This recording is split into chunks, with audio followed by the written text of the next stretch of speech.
पाना है सफलता जो तुमको तो खुद को तुम आजाद करो। पाना है सफलता जो तुमको तो खुद को तुम आजाद करो। मत डरो किसी मुसीबत से, अपने हौसलों को फौलाद करो। नमस्ते दोस्तों, जोहार। मैं निमेश सर आप सभी का अभिषेक चक्रवर्ती यूट्यूब चैनल में हार्दिक स्वागत करता हूं। क्लास 12 के स्टूडेंट्स के डिमांड को देखते हुए मैं आज आप लोगों के बीच इस वीडियो के माध्यम से क्लास 12 के इंग्लिश स्कोर के top 60 exam related MCQ type questions करवाने वाला हूं।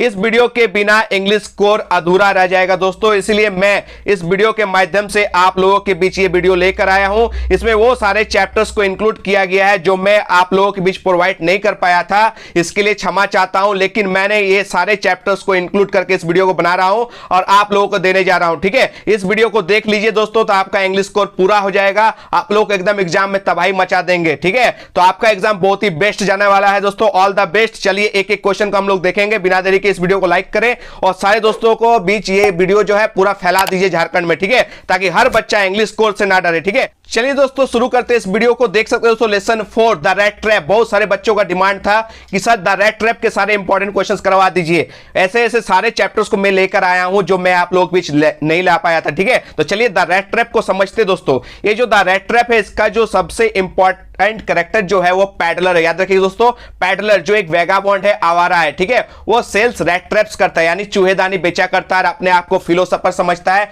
पूरी दुनिया को वो एक चूहेदानी की तरह समझता है। कैसे दोस्तों? एक चूहेदानी एक बिग रेड ट्रैप की तरह सोचता है। ठीक है, जैसे ही उस रेड ट्रैप के अंदर देखिएगा एक रोटी या ब्रेड दिया जाता है, जैसे ही कोई चूहा उस ब्रेड को टच करता है तो उसमें ट्रैप हो जाता है, फंस जाता है। इसी तरह ये पूरी दुनिया हम लोगों को लालच दिखाती है और जैसे हम लोग उस लालच को टच करने जाते हैं हम लोग फंस जाते हैं। ठीक है, ऐसा मानना है किसका? पैडलर का है। ठीक है, पैडलर जो है अपने आप को फिलोसोफर समझता है, पूरी दुनिया को वो रेड ट्रैप की तरह देखता है। ठीक है, चलिए एक एक करके क्वेश्चंस को देखेंगे। क्वेश्चन नंबर 1 देख सकते हो दोस्तों। क्वेश्चन नंबर 1 में क्या पूछा गया है कि who is the author of the lesson the rat trap, यानी जो द रेड ट्रैप लेसन है इसके ऑथर कौन है, ये आपसे क्वेश्चन पूछा गया है। तो इसका परफेक्ट आंसर हो जाएगा ऑप्शन ए, सेल्मा लेगरलोफ। याद रखिएगा दोस्तों, जितना भी लेसन है उसका ऑथर का नाम याद करके जाइएगा। तो द रेड ट्रैप के जो है लेखक का नाम क्या है दोस्तों? Selma Lagerlof. चलिए नेक्स्ट क्वेश्चन के बढ़ते हैं। Question number 2, who used to make rat traps.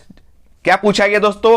चूहेदानी कौन बनाता था? आप सभी को पता है दोस्तों, चूहेदानी जो बेचा करता था वही चूहेदानी को बनाता भी था। यानी क्या हो जाएगा? ऑप्शन जो है देख सकते हैं, इसका करेक्ट हो जाएगा ऑप्शन डी, पैडलर। क्या हो जाएगा दोस्तों? Option D is the correct answer, peddler. चलिए नेक्स्ट क्वेश्चन पे बढ़ते हैं। Question number 3, the peddlers red traps were made of. जो पैडलर रेड ट्रैप्स बनाते थे, चूहेदानी बनाते थे, वे किसके बने होते थे? ये आपसे क्वेश्चन में पूछा गया है। तो मेड ऑफ क्या हो जाएगा दोस्तों? वायर। वायर मतलब दोस्तों तार का। ठीक है, याद रखिएगा तार क्या बना हुआ रहता था ये रेड ट्रैप्स। ठीक है, ये जो चूहेदानी होता था, पैडलर जो बनाता था वो किसका बना हुआ रहता था? Made of wire. ठीक है, चलिए नेक्स्ट क्वेश्चन को बढ़ते हैं। क्वेश्चन नंबर 4 देख सकते हो दोस्तों। क्वेश्चन नंबर 4 में क्या पूछा गया है? The rat trap peddler used to resort to dash. चूहेदानी बेचने वाला जो रेड ट्रैप दोस्तों वो किसका सहारा लेता है? जानते हैं दोस्तों, क्योंकि ये जो रेड ट्रैप है, ये पैडलर जो है ये चूहेदानी बेचा करता था, लेकिन ये जो है उतना प्रॉफिटेबल बिजनेस नहीं होता था, जिससे वजह से उसका चलता नहीं था। इसलिए वो कभी कभी चोरी भी करता था और कभी कभी भीख भी मांग लिया करता था। दैट मीन्स इसका जो करेक्ट आंसर हो जाएगा ऑप्शन ए। ठीक है, रिसोर्ट यानी उसका सहारा लेना पड़ता था, थीवरी और बैगिंग का, यानी चोरी भी करना पड़ता था और उसको भीख भी मांगना पड़ता था। क्योंकि वो जो रेड ट्रैप बिजनेस दोस्तों जो वो सेल करता था रेड ट्रैप्स, वो उनके लिए उतना फायदा नहीं साबित होता था, वो उतना प्रॉफिटेबल बिजनेस नहीं था, इसलिए उसको चोरी का भी सहारा लेना पड़ता था और भीख भी मांगना पड़ता था। चलिए नेक्स्ट क्वेश्चन के बढ़ते हैं। Question number 5, in peddlers view what does the world look like. Peddler की नजर में दुनिया कैसी दिखती है? ये क्वेश्चन मैं आपको करवा चुका हूं। तो चलिए बताइए इसका जो करेक्ट आंसर क्या हो जाएगा? ये जो पैडलर है पूरी दुनिया को एक रेड ट्रैप की तरह दिखती थी, एक चूहेदानी की तरह दिखती थी। ऑप्शन जो डी है वो करेक्ट हो जाएगा। ठीक है, चलिए नेक्स्ट क्वेश्चन की ओर बढ़ते हैं। Question number 6, Who offered shelter to the peddler। एक दिन जो है पैडलर को शेल्टर यानी आश्रय कौन देता है? ये है क्वेश्चन दोस्तों, आप सभी को पता है। इसका करेक्ट आंसर हो जाएगा एन ओल्ड क्राफ्टर। ये पैडलर को शेल्टर देता है, आश्रय देता है रहने के लिए। ठीक है, चलिए दोस्तों नेक्स्ट क्वेश्चन की ओर बढ़ते हैं। क्वेश्चन नंबर 7 देख सकते हो दोस्तों। क्वेश्चन नंबर 7 में क्या पूछा गया है? What does the metaphor red trap in the lesson signify. ये जो पार्ट में दोस्तों ये जो रेड ट्रैप है ये क्या दर्शाता है, ये क्या मेटाफर करता है, ये आपसे क्वेश्चन में पूछा गया है। ठीक है, तो यहां पर जो दोस्तों याद रखिएगा, यहां पर दर्शाया गया है option D, human grid and distractions, यानी मानव लालच और डिस्ट्रैक्शंस यानी विचलन। ठीक है, आदमी लालच के चक्कर में फंस जाता है। ठीक है, पूरी दुनिया रेड ट्रैप है, उस रेड ट्रैप के जैसे अंदर में वो ब्रेड को टच करने जाता है तो आदमी आदमी फंस जाता है। ठीक है, चलिए नेक्स्ट क्वेश्चन के बढ़ते हैं। क्वेश्चन नंबर 8 देख सकते हो दोस्तों। क्वेश्चन नंबर 8 में क्या पूछा गया है, how did the old crafter treat the peddler.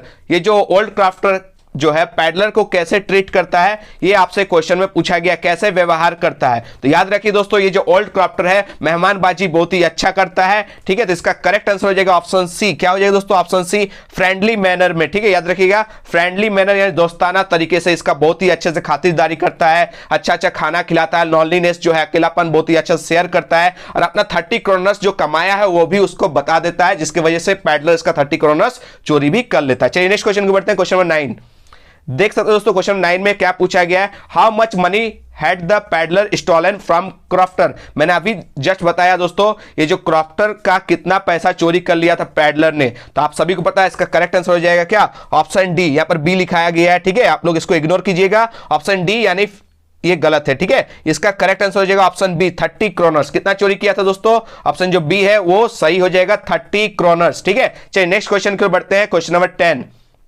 The iron master mistook the rat trap peddler for dash. याद रखिए दोस्तों, ये एक कैरेक्टर है जिसका नाम है आयरन मास्टर। ठीक है, जब ये पैडलर जो है इसका जो पैसा ओल्ड क्राफ्टर का पैसा चोरी करके भाग रहा था ना, तो उसका मुलाकात होता आयरन मास्टर से, और आयरन मास्टर पैडलर को मिस्टेक रूप से गलती से क्या पहचानते हैं दोस्तों, याद रखिएगा, अपना साथी समझते हैं, यानी ओल्ड रेजिमेंटल कॉमरेड समझ लेता है, यानी एक पुराने रेजिमेंटल कॉमरेड समझ लेता है, अपना साथी समझ लेता है। तो ऑप्शन जो ए है वो करेक्ट हो जाएगा। चलिए नेक्स्ट क्वेश्चन को बढ़ते हैं। क्वेश्चन नंबर 11 देख सकते हो दोस्तों। क्वेश्चन नंबर 11 में क्या पूछा गया है, the name of the iron masters daughter was dash. ये बहुत ही इंपॉर्टेंट कैरेक्टर दोस्तों, ये आयरन मास्टर का जो बेटी है वो कौन है, और जो आयरन मास्टर की बेटी है वही बहुत इंपॉर्टेंट कैरेक्टर है। ठीक है, पैडलर के बाद जो इंपॉर्टेंट कैरेक्टर है वो आयरन मास्टर की बेटी है, और आप सभी को पता है दोस्तों इसका करेक्ट आंसर हो जाएगा ऑप्शन बी। क्या हो जाएगा दोस्तों, एडला विल्मेंसन इज द करेक्ट आंसर। यही एडला पैडलर की जिंदगी को बदल देता है। ठीक है, चलिए नेक्स्ट क्वेश्चन को बढ़ते हैं। Question number 12 where did the iron master and his daughter learn that the peddler was a thief. ये जो आयरन मास्टर है दोस्तों और उनकी बेटी को कहां पता चलता है ये पैडलर एक चोर था। ठीक है, तो पैडलर चोर था, ये चीज कहां है उनको जानकारी मिलता है, आप सभी को पता है दोस्तों। इसका करेक्ट आंसर क्या हो जाएगा, option A, at the church. क्या हो जाएगा दोस्तों, एट द चर्च में पता होता है आयरन मास्टर और उनके डॉटर एडला को पता चलता है क्या, कि पैडलर एक थीफ है। कहां पे, एट द चर्च में। ठीक है, चलिए नेक्स्ट क्वेश्चन की ओर बढ़ते हैं। क्वेश्चन नंबर 13 देख सकते हो दोस्तों। क्वेश्चन 13 में पूछा गया है, the rat trap peddler left a note with the package, the note was sign as dash. ठीक है, ये जो पैडलर है जो पैकेज के साथ एक नोट छोड़ता है, नोट के रूप में हस्ताक्षर किए गए थे, तो हस्ताक्षर किस नाम से किया गया था ये आपसे क्वेश्चन में पूछा गया है। आप सभी को पता है, अगर पता नहीं है तो याद कर लीजिए दोस्तों, ऑप्शन जो डी है वो करेक्ट होगा, कैप्टन बॉन स्टेल के नाम से वो सिग्नेचर करते हैं। ठीक है, चलिए दोस्तों नेक्स्ट क्वेश्चन के बढ़ते हैं। क्वेश्चन नंबर 14 देख सकते हो दोस्तों, बहुत ही इंपॉर्टेंट क्वेश्चन है, what did the package left for एडला content. ठीक है, एडला के लिए छोड़े गए पैकेज में क्या था। ये जो पैडलर है एडला के लिए एक पैकेट छोड़ के गया था, उस पैकेट में क्या था ये आपसे क्वेश्चन में पूछा गया। तो आप सभी को पता है दोस्तों, इसमें था option A is the correct answer, A rat trap with 30 kroners on it. एक रैट ट्रैप यानी एक चूहेदानी छोड़ के गया था जिस पर 30 क्रोनर्स रुपए थे। ठीक है, याद रखिएगा, ये 30 क्रोनर्स वही पैसे दोस्तों जो ये पैडलर है वो चोरी किया था, किससे, ओल्ड क्राफ्टर से, वो वापस कर देता है। दैट मींस ये जो पैडलर है वो कंप्लीटली चेंज हो जाता है। ठीक है, चलिए नेक्स्ट क्वेश्चन की ओर बढ़ते हैं। क्वेश्चन नंबर 15 देख सकते हो दोस्तों। क्वेश्चन नंबर 15 में क्या पूछा गया है, What made the paddler finally change his hearts? ये जो पैडलर है किसके वजह से चेंज हो जाता है, उसका हृदय परिवर्तन होता है, वो कंप्लीटली चेंज हो जाता है। तो इसका करेक्ट आंसर हो जाएगा दोस्तों ऑप्शन डी। ये बहुत ही इंपॉर्टेंट क्वेश्चन एग्जाम में छपने वाला क्वेश्चन है। ठीक है, एडला की अच्छाई और देखभाल की वजह से ये पैडलर चेंज हो जाता है। ठीक है, तो option D is the correct answer, एडलास गुडनेस एंड क्या हो जाएगा, केयर। दोस्तों आप 16 नंबर क्वेश्चन से back to back Indigo chapter से क्वेश्चंस है दोस्तों। ये इंडिगो चैप्टर बहुत ही इंपॉर्टेंट चैप्टर है जिसको लिखा गया है लुइस फिशर के द्वारा। ठीक है, इसी इंडिगो चैप्टर में आपको मिलेगा महात्मा गांधी के बारे में जानकारी, बिहार के बारे में जानकारी, चंपारण के बारे में जानकारी, राजकुमार शुक्ला के बारे में जानकारी मिलेगा। ठीक है, तो चलिए बैक टू बैक क्वेश्चंस को देखते हैं। क्वेश्चन नंबर 16 क्या पूछा गया है, who is the author of Indigo. आप सभी को पता है इंडिगो के लेखक का नाम क्या है, लुइस फिशर। ऑप्शन जो ए है वो करेक्ट हो जाएगा। ठीक है, चलिए नेक्स्ट क्वेश्चन को बढ़ते हैं। Question number 17 Indigo is an excerpt from which book of the author. बहुत ही इंपॉर्टेंट क्वेश्चन है। ठीक है, ये जो इंडिगो है ये किस पुस्तक का एक अंश है? जैसे डीप वाटर मैंने बताया था ना, डीप वाटर किसका अंश है दोस्तों? ऑफ मैन एंड माउंटेन्स का। इसी तरह इंडिगो किसका अंश है? इंडिगो किससे लिया गया है? ये क्वेश्चन बहुत ही इंपॉर्टेंट है। इस तरह क्वेश्चन एकदम टॉपर वाला क्वेश्चन होता है जो एग्जाम में छपता है, ठीक है। तो याद रखिएगा इसका करेक्ट आंसर हो जाएगा the life of Mahatma Gandhi. ये हो जाएगा इसका correct answer, the life of Mahatma Gandhi से ये इंडिगो चैप्टर लिया गया है, ठीक है। और ये जो ऑप्शन डी देख रहे हैं ना, माय एक्सपेरिमेंट्स विथ ट्रूथ, ये महात्मा गांधी का खुद का अपना ऑटोबायोग्राफी है, अपनी आत्मकथा। अगर क्वेश्चन आए ना कि महात्मा गांधी के ऑटोबायोग्राफी का नाम बताए तो उसका ऑटोबायोग्राफी का नाम था माय एक्सपेरिमेंट्स विथ ट्रूथ, ठीक है। चलिए नेक्स्ट क्वेश्चन को बढ़ते हैं। क्वेश्चन नंबर 18 देख सकते हो दोस्तों। क्वेश्चन नंबर 18 में क्या पूछा गया है? व्हाई डिड एमके गांधी, एमके गांधी समझते दोस्तों, मोहनदास करमचंद गांधी, जो महात्मा गांधी का ही नाम है, ठीक है। तो why did MK Gandhi fight in Champaran, ये जो महात्मा गांधी है वो चंपारण में फाइट क्यों किए, ठीक है, क्यों लड़े, ठीक है। तो आपको सभी को पता है किसानों के लिए लड़े, ठीक है। तो इसका करेक्ट आंसर हो जाएगा to take up the cause of poor peasants, गरीब पिसान्स यानी गरीब किसानों के लिए वो लड़े थे। कहां? चंपारण में, ठीक है। चलिए नेक्स्ट क्वेश्चन को बढ़ते हैं। क्वेश्चन नंबर 19 देख सकते हो दोस्तों। क्वेश्चन नंबर 19 में क्या पूछा गया है? What person refund Gandhi ji demanded as repayment from the British landlords, Gandhi ji ने ब्रिटिश जमींदारों से, ठीक है, पुनः भुगतान के रूप में क्या वापसी की मांग की? आप सभी को पता है कितना परसेंट महात्मा गांधी डिमांड किया था ब्रिटिश लैंडलॉर्ड से? आप सभी को पता है दोस्तों 50% का डिमांड किया था महात्मा गांधी जी ने। किससे? ब्रिटिश लैंडलॉर्ड से, ठीक है। तो इसका करेक्ट आंसर हो जाएगा ऑप्शन सी 50%। चलिए नेक्स्ट क्वेश्चन को बढ़ते हैं। Question number 20 how much money did Gandhi ji ask the indigo planters to pay to the farmers? इसी क्वेश्चन को जो है क्वेश्चन नंबर 19 को घुमा के पूछा गया है। सेम क्वेश्चन है कि गांधी जी ने नील बागान मालिकों से किसानों को कितना पैसा देने को कहा? आप सभी को पता है 50% हो जाएगा। इसका करेक्ट आंसर ऑप्शन जो डी है वो करेक्ट हो जाएगा। चलिए नेक्स्ट क्वेश्चन की ओर बढ़ते हैं। क्वेश्चन नंबर 21 देख सकते हो दोस्तों। क्वेश्चन नंबर 21 में पूछा गया how much did indigo planters offer to pay? आप सभी को पता है गांधी जी ने डिमांड किया था 50%, लेकिन इन लोगों ने कितना देने का वादा किया दोस्तों? 25%। याद रखिएगा इंडिगो प्लांटर्स ने कितना भुगतान करने की पेशकश की थी? 25%। ऑप्शन जो बी है वो करेक्ट हो जाएगा, 25% दिया, ठीक है। चलिए नेक्स्ट क्वेश्चन के बढ़ते हैं। 22 Champaran share croppers were force to grow, ये जो चंपारण बटाईदार थे दोस्तों, शेयर क्रॉपर्स थे, इन लोगों को क्या उगाने को मजबूर किया गया था? ये आपसे क्वेश्चन में पूछा गया है। तो याद रखिएगा इंडिगो, जो चैप्टर का नाम भी है इंडिगो, मतलब दोस्तों नील की खेती, अफीम की खेती के लिए बाध्य किया गया था चंपारण के शेयर क्रॉपर्स को, चंपारण के फार्मर्स को, ठीक है। तो याद रखिएगा क्या उगाने को बाध्य किया गया था, फोर्स किया गया था? तो उसका करेक्ट आंसर हो जाएगा इंडिगो, ठीक है। चलिए नेक्स्ट क्वेश्चन के बढ़ते हैं। Question number 23 Who was Rajkumar Shukla? बहुत ही इंपॉर्टेंट क्वेश्चन है, बहुत ही एकदम एग्जाम में छपने वाला क्वेश्चन है, ठीक है। राजकुमार शुक्ला कौन थे? आप सभी को पता है एक पुअर शेयर क्रॉपर था, या फिर पुअर किसान था, या फिर पुअर फार्मर। तीनों का तीनों आंसर सही होगा, ठीक है। याद रखिएगा ऑप्शन जो ए है वो करेक्ट हो जाएगा। Rajkumar Shukla was a poor sharecropper, या फिर पुअर फार्मर, या फिर पुअर किसान, ठीक है। तीनों का मतलब होता है बटाईदार या फिर किसान, ठीक है। चलिए नेक्स्ट क्वेश्चन के बढ़ते हैं। 24 देख सकते हो दोस्तों। क्वेश्चन में 24 में क्या पूछा गया है कि where was the annual Congress party session 1916 held? ये जो 1916 में कांग्रेस पार्टी का जो वार्षिक अधिवेशन हुआ था 1916 में, वह कहां पर आयोजित किया गया था? तो कहां मतलब दोस्तों जगह, तो जगह क्या हो जाएगा? लखनऊ। इससे रिलेटेड मैंने आपको क्वेश्चंस करवाया है, ठीक है। ये बहुत ही इंपॉर्टेंट क्वेश्चन है। लखनऊ में हुआ था, याद रखिएगा। कब हुआ था? 1916 याद रखिएगा। और क्या हुआ था दोस्तों? एनुअल कांग्रेस पार्टी जो है, कांग्रेस पार्टी का एनुअल ये वाला हुआ था, ठीक है। ये याद रखिएगा, बहुत इंपॉर्टेंट क्वेश्चन। चलिए नेक्स्ट क्वेश्चन की ओर बढ़ते हैं। 25 देख सकते दोस्तों। क्वेश्चन नंबर 25 में क्या पूछा गया? Who met Gandhi ji in Lucknow to complain against the injustice of the landlord system in Bihar? Bihar में जमींदार व्यवस्था के अन्याय के खिलाफ शिकायत करने के लिए गांधी जी से लखनऊ में कौन मिले थे? बहुत ही वीवीआई क्वेश्चन, आप सभी को पता है। Rajkumar Shukla is the correct answer, option B is the correct answer. चलिए नेक्स्ट क्वेश्चन के बढ़ते हैं। 26 Which place is famous for the first Satyagraha movement by Gandhi ji in 1917?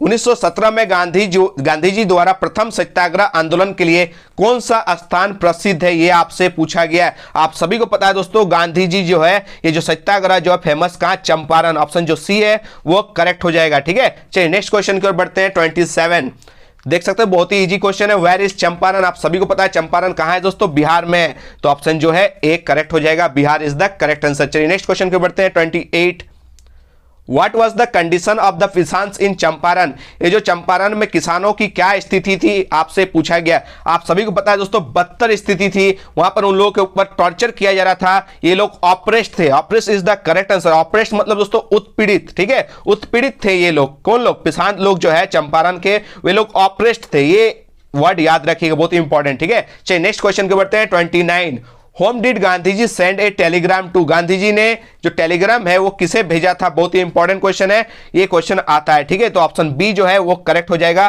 Professor जेबी कृपलानी को, ठीक है। चलिए नेक्स्ट क्वेश्चन को बढ़ते हैं। Question number 30, Where did Gandhi ji stay for 2 days? याद रखिएगा, गांधी जी 2 दिन कहां स्टे किए थे, 2 दिन कहां ठहरे थे, ये क्वेश्चन में पूछा गया, जो बहुत ही इंपॉर्टेंट क्वेश्चन है। आप सभी को पता है, नहीं भी पता तो याद रखिएगा, ऑप्शन जो डी है वो करेक्ट हो जाएगा, एट प्रोफेसर मलकानिस हाउस। याद रखिएगा, ऑप्शन जो डी है वो करेक्ट हो जाएगा, ठीक है। नेक्स्ट क्वेश्चन जो आप लोग देख सकते हैं क्वेश्चन नंबर 31 से, ये है पोएट्स एंड पेनकेक्स से यहां से क्वेश्चन चालू होंगे, ठीक है। ये भी मैंने नहीं बताया था, टेंशन मत लीजिए, इस वीडियो में आपके इंग्लिश जो है इंग्लिश कोर कंप्लीट हो जाएगा, ठीक है। इस वीडियो को देख लेने के बाद आपके जो कॉन्फिडेंस लेवल जो थोड़ी सी भी कमी रह गई थी वो पूरी हो जाएगी, आप लोग एकदम एग्जाम में 4 डालेंगे, ठीक है। तो पोएट्स एंड पेनकेक्स से भी इंपॉर्टेंट क्वेश्चंस मैं बताने जा रहा हूं। क्वेश्चन नंबर 31 देख सकते हैं दोस्तों, who is the writer of poets and pancakes? ये जो पोएट्स एंड पेनकेक्स के लेखक कौन है, ये आपसे क्वेश्चन में पूछा गया, तो इसका करेक्ट आंसर हो जाएगा option A, Ashok Mitran is the correct answer. चलिए नेक्स्ट क्वेश्चन की ओर बढ़ते हैं। Question number 32,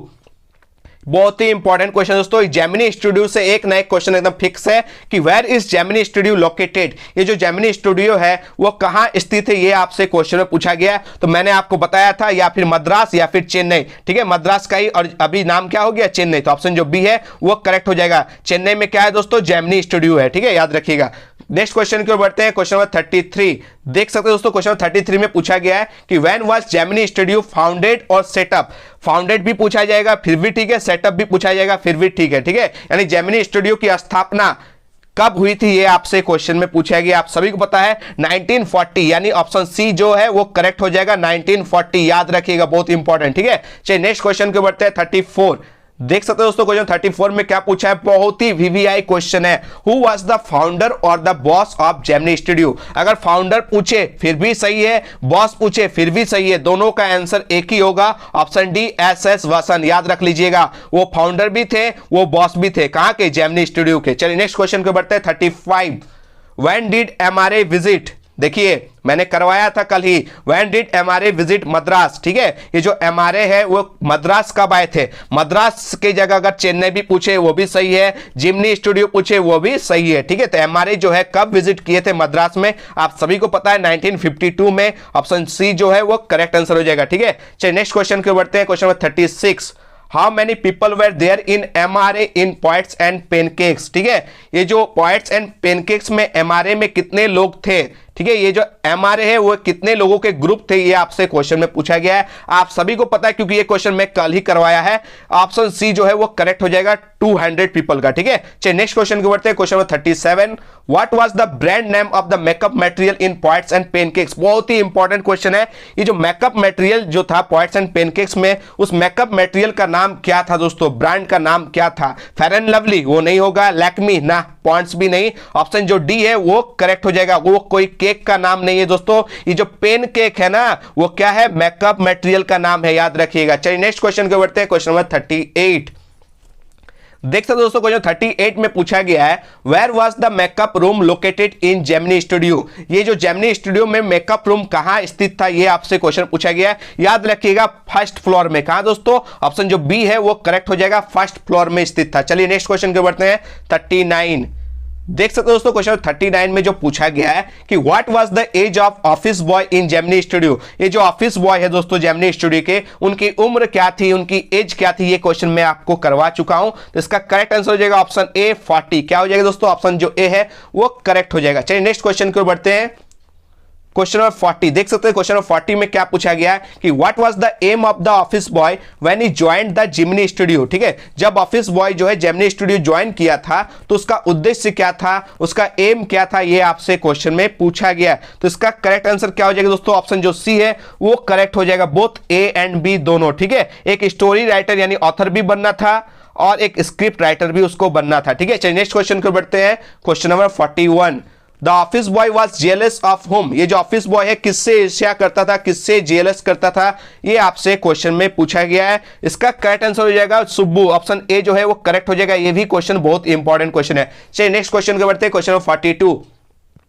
What were सुब्बू's characteristics in poets and pancakes? जो poets और pancakes में सुब्बू की विशेषता क्या थी, ये आपसे पूछा गया है। तो इसका करेक्ट आंसर हो जाएगा ऑल ऑफ दीज, ठीक है। ऑप्शन जो डी है वो करेक्ट हो जाएगा। लाइट हार्टेड भी थे, यानी हल्का दिल के थे। Option B ready to help, यानी मदद करने के लिए हमेशा तैयार रहते थे। ऑप्शन सी ओबीडिएंट, यानी आज्ञाकारी भी थे, ठीक है। ये सुब्बू का कैरेक्टरिस्टिक्स है, इसीलिए ना ऑफिस बॉय इससे जलन करता था, जेलस करता था। चलिए नेक्स्ट क्वेश्चन को बढ़ते हैं, 43। Who was the foreign poet who visited the studio? बहुत ही इंपॉर्टेंट क्वेश्चन है, ठीक है। स्टूडियो का दौरा करने के लिए विदेशी कवि कौन थे? ये जो कौन विदेशी कवि यहां विजिट किए थे, यानी जेमिनी स्टूडियो में विजिट किए थे, ये आपसे क्वेश्चन में पूछा गया। बहुत ही इंपॉर्टेंट क्वेश्चन है। ऑप्शन जो बी है वो करेक्ट हो जाएगा, स्टीफन स्पेंडर। आप लोग कमेंट में बताइएगा ये स्टीफन स्पेंडर को आप लोग जानते हैं ना, इसके कौन से पोएम को आप लोग पढ़े, कमेंट में बताइएगा, ठीक है। आप लोगों का एक पोएम है स्टीफन स्पेंडर का, आप लोग बताइएगा उस पोएम का नाम क्या था, ठीक है। चलिए नेक्स्ट क्वेश्चन को बढ़ते हैं, question number 44। What is the definition of an interview? यहां पर आप लोग देख सकते हैं जो बहुत ही डिमांडेड चैप्टर था आप लोगों का कि सर इंटरव्यू करवा दीजिए, द इंटरव्यू करवा दीजिए। चलिए मैं करवा रहा हूं, ठीक है। द इंटरव्यू जो चैप्टर है दोस्तों, इससे आप बैक टू बैक क्वेश्चंस पूछे जाएंगे। तो क्वेश्चन जो है what is the definition of an interview? Interview मतलब होता है दोस्तों साक्षात्कार। ये साक्षात्कार बहुत ही डेंजर चीज होता है दोस्तों। अगर किसी को भी अगर साक्षात्कार लिया जाएगा इंटरव्यू तो उसका पसीना छूट जाएगा, ठीक है। इंटरव्यू को कोई बोलता है अग्नि परीक्षा होता है, कोई उसको डर जाता है, कोई उसको भयानक चीज बोलता है। तो इंटरव्यू साक्षात्कार होता है, ठीक है। सबसे नहीं होता भाई, पसीना छुटा देता है, ठीक है। तो याद रखिएगा what is the definition of an interview, साक्षात्कार की परिभाषा क्या है। तो इसका करेक्ट आंसर क्या हो जाएगा दोस्तों 44 का? इसका करेक्ट आंसर हो जाएगा बोथ, ए एंड बी दोनों। एक आर्ट भी है दोस्तों, एक कला भी है, सोर्स ऑफ नॉलेज भी है, यानी ज्ञान का स्रोत भी है, ठीक है। ये है इसका correct answer, both A and B. टेलीकिंग तो कभी नहीं होगा, ठीक है। अगर टॉकिंग भी रहता तो चलता है, लेकिन ये टेलीकिंग मतलब कुछ नहीं होता। इसका मतलब हो जाएगा ऑप्शन जो है D, both A and B दोनों। चलिए नेक्स्ट क्वेश्चन को बढ़ते हैं, question 45। What is the definition of an interview? फिर से ये क्वेश्चन पूछा जा रहा है, ठीक है। तो डेफिनेशन फिर से मैं बता देता हूं दोस्तों, इसका जो करेक्ट आंसर हो जाएगा option D, all of these हो जाएगा, ठीक है। ये कम्युनिकेशन का मीडियम है, यानी संचार का माध्यम है। ये सोर्स ऑफ नॉलेज भी है और ये एक कला भी है, यानी एक आर्ट भी है, ठीक है। तो इंटरव्यू के बारे में तीन चीज याद रखिएगा। इंटरव्यू क्या है? मीडियम ऑफ कम्युनिकेशन है, सोर्स ऑफ नॉलेज है और एक आर्ट भी है, यानी एन आर्ट भी है, ठीक है। याद रखिएगा तीनों डेफिनेशन सही है। चलिए नेक्स्ट क्वेश्चन बढ़ते हैं, question 46। Who are the victims of the interview? बहुत ही इंपॉर्टेंट क्वेश्चन है। Who are the victims of the interview, यानी साक्षात्कार के शिकार कौन होते हैं, ये आपसे क्वेश्चन पूछा गया, ठीक है। तो नॉर्मल आदमी से साक्षात्कार इंटरव्यू नहीं लिया जाता है, फेमस आदमी से नहीं लिया जाता है, यानी सेलिब्रिटीज से लिया जाता है। जो ऑप्शन जो सी है वो करेक्ट हो जाएगा, सेलिब्रिटीज, ठीक है। याद रखिएगा हस्तियों से लिया जाता है, ठीक है। नेक्स्ट क्वेश्चन को बढ़ते हैं, 47।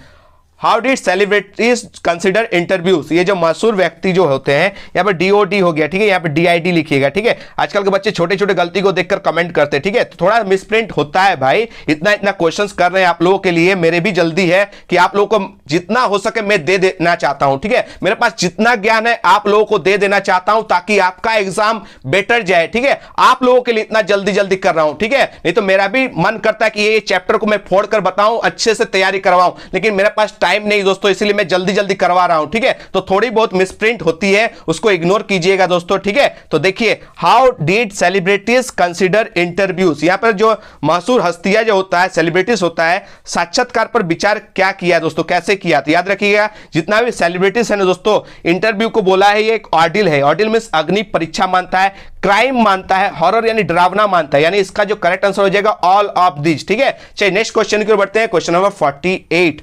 क्या है दोस्तों क्वेश्चन 48 में? What did BS Naipaul feel about the interview? ये जो क्वेश्चन है दोस्तों, ये जो BS नाइपाल है साक्षात्कार के बारे में क्या महसूस करते हैं? वो महसूस कर देते हैं क्या ये जो है इंटरव्यू जख्मी कर देता है, यानी क्या कर देता है? Wounded. Wounded is the correct answer, option A is the correct answer, ठीक है। चलिए नेक्स्ट क्वेश्चन को बढ़ते हैं, क्वेश्चन नंबर 49।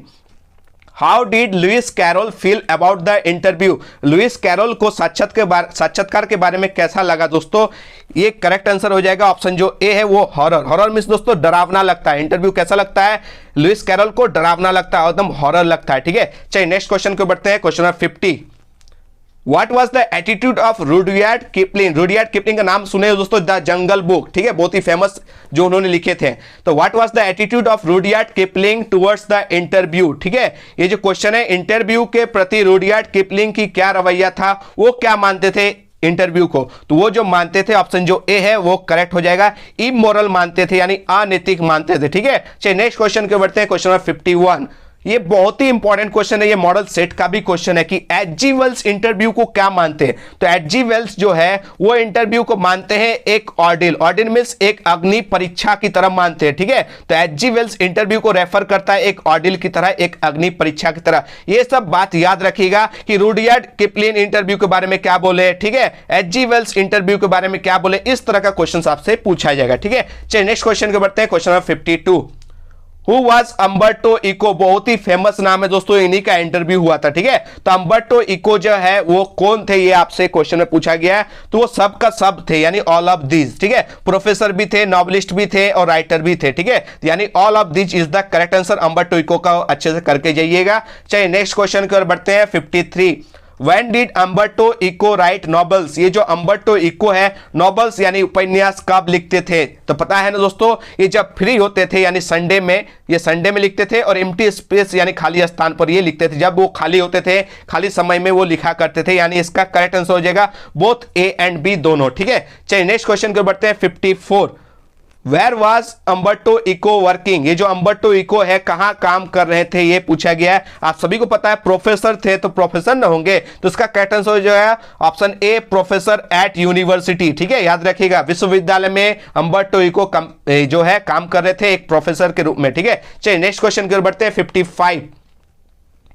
देख सकते दोस्तों, क्वेश्चन 55 में क्या पूछा गया है, on which subjects did Umberto Eco write? Umberto Eco किन विषयों पर लिखा करते थे? तो आप सभी को पता है इन तीनों पर वे लिखते थे। ठीक है, और ये तीनों का तीनों चीज पर लिख दिया एक नॉवल जो जिसका नाम था द नेम ऑफ द रोज। ठीक है, द नेम ऑफ द रोज में आपको मेडिवल हिस्ट्री का भी जानकारी मिलेगी, मेटाफिजिक्स भी देखने को मिलेगा, थियोलॉजी भी देखने को मिलेगा। ठीक है, यानी अम्बर्टो इको ये तीनों चीज लिखा करते थे, यानी ऑप्शन जो डी है वो ऑल ऑफ दीज इसका करेक्ट आंसर। ठीक है, चलिए नेक्स्ट क्वेश्चन की ओर बढ़ते हैं, 56। Who wrote the name of the rose? बहुत ही इंपॉर्टेंट क्वेश्चन है। द नेम ऑफ द रोज नामक जो नॉवल है वो कौन लिखा था दोस्तों? तो आप सभी को पता है Umberto Eco is the correct answer. चलिए नेक्स्ट क्वेश्चन को बढ़ते हैं, 57। What was the name of the rose about? ये जो द नेम ऑफ द रोज है वो किसके बारे में? मैंने आपको बताया था ये तीनों आपको देखने को मिलेंगे द नेम ऑफ द रोज में। मेडिवल हिस्ट्री यानी मध्यकालीन इतिहास भी आपको देखने को मिलेंगे, आपको मेटाफिजिक्स भी देखने को मिलेंगे, आपको थियोलॉजी यानी धर्मशास्त्र भी देखने को मिलेंगे, यानी इन तीनों चीजों को इंक्लूड किया गया था द नेम ऑफ द रोज में, यानी ऑप्शन जो डी है वो करेक्ट हो जाएगा। चलिए नेक्स्ट क्वेश्चन को बढ़ते हैं, 58। देख सकते हो दोस्तों, क्वेश्चन 58 में क्या पूछा गया है कि when did Umberto Eco start writing? Umberto Eco जो है राइटिंग यानी लिखना कब शुरू किया था, ये आपको पूछा गया, यानी किस उम्र में लिखना शुरू किए थे? आप सभी को पता है ऑप्शन जो सी है वो करेक्ट हो जाएगा, एट द एज ऑफ 50 में। ठीक है, और आप सभी को पता है अम्बर्टो इको कितना नॉवेल्स लिखे थे? 5 नॉवेल्स लिखे थे ना, और सबसे फेमस नॉवेल का नाम था अम्बर्टो इको का क्या? द नेम ऑफ द रोज। ठीक है, चलिए नेक्स्ट क्वेश्चन को बढ़ते हैं, 59। What was the reason for the success of the novel the name of the rose? ये जो the name of the rose novel है दोस्तों, इसकी सफलता का क्या कारण था? तो मैंने बताया था उसमें डिफरेंट सब्जेक्ट्स इंक्लूड कर दिया था, 3 टाइप ऑफ सब्जेक्ट इंक्लूड किया था ना, क्या क्या? मेडिवल हिस्ट्री को इंक्लूड किया था, मेटाफिजिक्स को इंक्लूड किया था और थियोलॉजी। और सबसे अच्छा चीज दोस्तों सुटेबल टाइम में वो पब्लिश हुआ था। ठीक है, इसलिए द नेम ऑफ द रोज जो है बहुत ही ज्यादा फेमस होता है, तो ये जो है सक्सेस होता है, ऑप्शन जो ए है वो करेक्ट हो जाएगा। ठीक है, चलिए आज का लास्ट क्वेश्चन देख सकते हो दोस्तों, question number 60। How many novels were written by Umberto Eco? आप सभी को पता है अम्बर्टो इको कितने नॉवेल्स लिखे थे दोस्तों? ऑप्शन जो ए है वो करेक्ट हो जाएगा, 5 नॉवेल्स। ठीक है, अब आप लोग ईमानदारी से बताइएगा आज आप लोग 60 में से कितना क्वेश्चंस राइट किए? ईमानदारी से बताइएगा। ठीक है, क्योंकि ये अगर ये क्वेश्चंस मैं नहीं देता दोस्तों तो मुझे बहुत अफसोस होता है। ठीक है, ईमानदारी से बोल रहा हूं दोस्तों, बहुत मेहनत करके ये क्वेश्चंस को मैं जल्दी से प्रोवाइड करने की कोशिश किया दोस्तों, क्योंकि मुझे लग रहा था अगर ये क्वेश्चंस नहीं दूंगा ना तो आप लोगों के बीच में कमी रह जाएगी तैयारी को लेकर। ठीक है, तो आप लोग ईमानदारी में बताइए ये जो वीडियो है आप लोगों के लिए लाभदायक साबित हुआ कि नहीं? ठीक है, और ईमानदारी से बताइए आप लोग 60 में कितना लाए, 20 या 20, 30, 40 कितना लाए? आप लोग कमेंट में ईमानदारी से बताइएगा। ठीक है, और इस वीडियो को आप लोग क्या कीजिए, लाइक कीजिए, सारे दोस्तों को भी शेयर कर दीजिए, कमेंट कर दीजिए, ठीक है। क्योंकि ये वीडियो अगर मैं नहीं देता आप लोगों को तो मुझे बहुत खराब लगता है, ठीक है। ये वीडियो को मैंने दिया इसलिए क्योंकि मेरा मन किया कि अगर ये वीडियो आपको नहीं दे पाया तो बहुत बड़ा मिस हो जाएगा, ठीक है। इसलिए मैंने बहुत कसर किया दोस्तों, आप लोगों के लिए जी जान लगा दिया कि ना ये वीडियो आपको प्रोवाइड करूंगा जितना जल्दी हो सके। जानते मेरे पास टाइम भी नहीं है, अगर टाइम रहता ना एक एक चैप्टर को आपको डिटेल में समझाया जाता है और अच्छे से आपको क्वेश्चंस करवाया जाता है, लेकिन टाइम की कमी की वजह से दोस्तों। लेकिन कोई बात नहीं, आप लोग फोड़ डालिए एग्जाम के लिए दोस्तों। आप लोगों को बेस्ट ऑफ लक, आप लोग अच्छे से एग्जाम दीजिएगा, ठीक है। एकदम फोड़ डालिएगा, ठीक है। तैयारी में कोई कमी नहीं रह गया दोस्तों आप लोगों के बीच में, ठीक है। तो आप लोग अच्छे से एग्जाम दीजिएगा, एकदम शांति दिमाग से जाइएगा और एक एक क्वेश्चन को सॉल्व करके आइएगा, ठीक है। यही मेरा बेस्ट विशेष है आप लोगों से। मैं भगवान से प्रे करता हूं कि आप लोग एक एक बच्चा अच्छा इंग्लिश स्कोर में नंबर लाइएगा, ठीक है। मुझे बहुत ही खुशी मिलेगी। तब तक के लिए दोस्तों मिलते हैं नए वीडियो